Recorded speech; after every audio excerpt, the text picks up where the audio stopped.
What's going on? It's your boy DNS all day, and I'm in here to do the SmackDown review for last Friday's SmackDown, which was on July 8th, 2022. The headline for the night was McIntyre goes ballistic on Butch in the ring ropes after being denied a high stakes match against Sheamus. Yeah, I know y'all probably what in the world? How in the world did it get to that? They're still playing this whole feud between McIntyre and Sheamus. They've been doing that lately, and then they end up throwing Butch into it. But we'll get to that at the end. So the show started off with Mr. Money in the Bank Theory played mind games with Roman Reigns. So Roman Reigns came out first, which was like, okay, about time. We don't never see you. He came out with the bloodline with Paul Heyman, and then Theory basically kind of made his presence be known. He was like running around the ring, stalking them on the entrance. Cause remember Theory was saying like, "Hey, I'm gonna cash out on one of you guys at SummerSlam." So basically, we're just letting his presence be known to Roman, like, "Hey, I might actually be coming at you soon." Roman, I don't even know if Roman even noticed him or not. And then it went to Roman's promo, which was basically about Brock Lesnar. Paul Heyman is pretty much doing the same thing, acting like he's so worried about Brock, but then acting like Roman is so great. Let's not forget, man, Paul did turn on Roman. And I don't even know why Roman accepted him back. Because he did turn on him for that slight moment when Brock had the title, the Raw title. And then all of a sudden, he went back. Now he's starting to show signs of it again. Like, oh, can you trust Paul Heyman? But at the end of the promo, it just basically ended with him kissing Roman's ass. And Roman loved it and appreciated it. Acknowledge him, right? Then we had the Viking Raiders defeat Jinder Mahal and Shanky, laid out the New Day after match. Yeah, this is ridiculous. I'm sorry, this whole new reenactment of the Viking Raiders is just not good. They're pretty much the same dudes. There's nothing really that changed. Shit, not even their moves really changed. So I don't really like this when the WWE takes away, like for example, what they did was Veer. Now that was a change. What they did with the Viking Raiders is not a change. And just because you're having them coming out playing heel roles and just beating up everybody now out the bat does not make them great or make you want to watch them. I already knew out the gate that Jinder was going to lose this match. Thanks to Shanky and his dance. And I knew it. I'm like, ain't no way they ain't going to win because they trying to make the Viking Raiders look strong.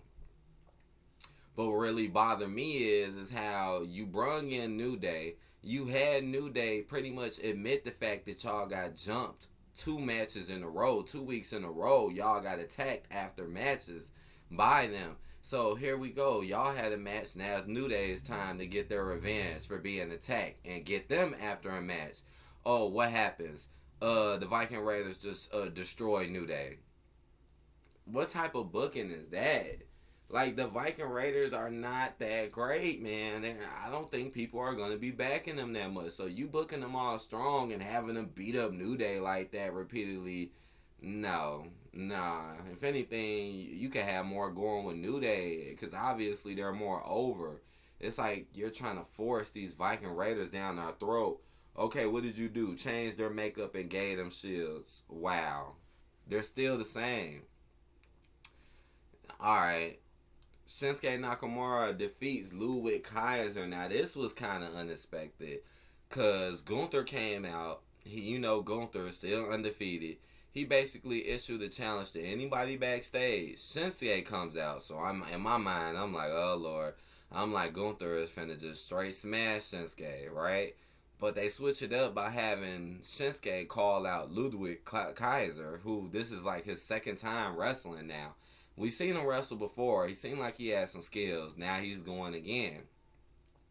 And they had a match, man. I thought Ludwig was going to win because Shinsuke hasn't pulled a win in like forever. He been getting jobbed out, getting beat up like forever. So I didn't expect him to win this. But he actually won. He actually won the match. Believe it or not. Shinsuke. Now the crazy part is, what's the name? Gunther came in there afterwards and just got the beating the hell out of Ludwig. Like it was like a punishment. Like him losing that match and then he just got beat down, man. He just started chopping them gangster chops. I'm like, wow, that was kind of shocking. It was, but Shinsuke picks up the win. Natalya interrupts Liv Morgan's interview. So Liv Morgan had another segment for herself on here as well. Hold on.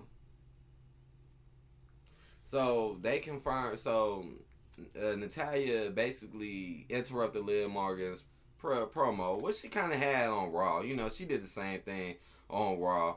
Now I forget how this turned into a Ronda match, because I remember right, Natalya came out and she was like, oh, well, the only reason you got the belt is because of me, because I'm the one who wore Ronda out.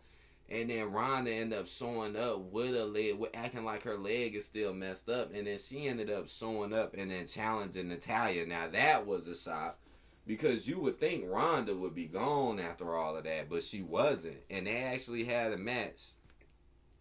And Ronda was selling that leg pretty much the whole time, which was pretty interesting. I actually enjoyed this match, man, because it was so unexpected with Ronda coming back. But Liv gets to keep her title, you know. But yeah, Ronda wins. Even through all of that, she wins. And she's still here without the title. So what's going to happen with Ronda? We'll see. Oh, and also there was a promo with Happy Corbin and, well, when Shinsuke came out, right, they got the imitating, you know, Pat McAfee when he be jumping up with Shinsuke music, even though he hasn't done that since Boogs was here. But yeah, he did that, making fun of him too. Oh, and also at the end of SummerSlam, also Corbin ended up attacking Pat McAfee and giving him a beat down. So yeah, be ready for that on SummerSlam, because he did attack him after SummerSlam. They didn't really show it, but they showed it during SmackDown. The Maximum Male Models served up their 2022 tennis collection. So yes, Max Dupree is still on his male model stuff. I mean, it's pretty wild if you ask me, but it makes me wonder, like, okay, are y'all gonna wrestle? Are y'all gonna wrestle or anything? Or are y'all just gonna continue to be male modeling? I don't know. It's still like a shock. But basically just showing Mace, a.k.a. Maze, or Mansoor, a.k.a. Mansoor, or Mansoor, Mansoor, or Mansoor, in tennis appeal. I give them credit, man, for doing these new gimmicks. I give them credit. But will they wrestle soon, though? That's what I want to know. Like, are y'all going to be like some wrestling models or something? Or is it just going to be just straight modeling? What is it going to be? I don't know. But we'll see. Still a little crazy, though. Lacey Evans left Aaliyah in the WWE Universe stunned. I don't know what they're talking about. What did she do? She just had a match versus Aaliyah. I don't know how she had him stunned or what. What did she do? I just remember her having a match. It made me want to go back and look at it, but I really just remember her having a match, and it was like a easy win over Aaliyah. So I don't know what they're talking about with that. The Usos defeat Los Etherios. They just threw this shit in. They've been using the Usos like holy hell, and they got to keep them on TV, I see. So while Roman don't be there that much, they keep the Usos there. And now they had a match against Los Etherios, which kind of came out of nowhere. Either way, Usos won. Usos win. Then we had the main event. Drew McIntyre defeats Bush. So I'm going to read this out. What was supposed to be a high-stakes match between Drew McIntyre and Sheamus was an opportunity to challenge the undisputed WWE Universal Champion at WWE Clash at the Castle was tossed out the window when the Celtic Warriors supposedly felt the cold coming on. Oh, okay, now I remember. Yeah, man, he actually got to saying, oh, I got CV, which we know is some bull. So he was like, oh, well, Butch will fight you then. So what? Drew fighting Butch? Like, here we go.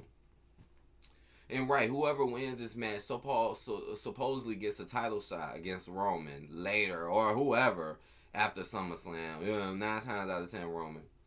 It says instead the Scottish Warrior faced the unpredictable Butch, who McIntyre quickly dispatched by sending him to Claymore Country and picking up the win. After the match, the Brawling Brutes attempted to blindside and beat down the Scottish Warrior, who used Angela, aka his sword, to frighten the treacherous trio from the ring. McIntyre then shocked the Brawling Brutes in the WWE Universe by slashing the ring ropes with his trusty sword. And when I was watching this, I was like, yeah, he's going to cut the ropes again. We seen him do this spot. And this spot is boring. I hate when he does the sword spots. It's so goofy. This is wrestling. We know darn well you're not going to cut anybody or do anything. It's so goofy. That's why they always have him cut the ropes. And the match was unexpected. I'll give it that. But, yeah, we should already know Butch is just going... McIntyre is just going to destroy Butch and then still wait for Sheamus. So, they're just going to drag this out. Don't be surprised by next week. They got some new match booked with McIntyre around Sheamus, a tag match. Or they'll even throw Ridge Holland in or some shit. We'll see. I'll give this show a 3 out of 5. It was an alright show. 3 out of 5. We'll see what happens in the future. You know me, I'll definitely check out what happens on Raw. Don't forget, Hell in a Cell is the end of this month. So, technically, we actually had 2 pay-per-views this month, right? Yeah, right. I'm trying to remember, wasn't the first one on the 2nd or something like that? But anyways, July 30th. Just to let y'all know. And that's on a Saturday as well. Damn it, I love when they on the Sunday, man. Alright, I hope y'all enjoyed this video. Please like, comment, subscribe if you haven't. And I will see you guys on the Young later. Peace out.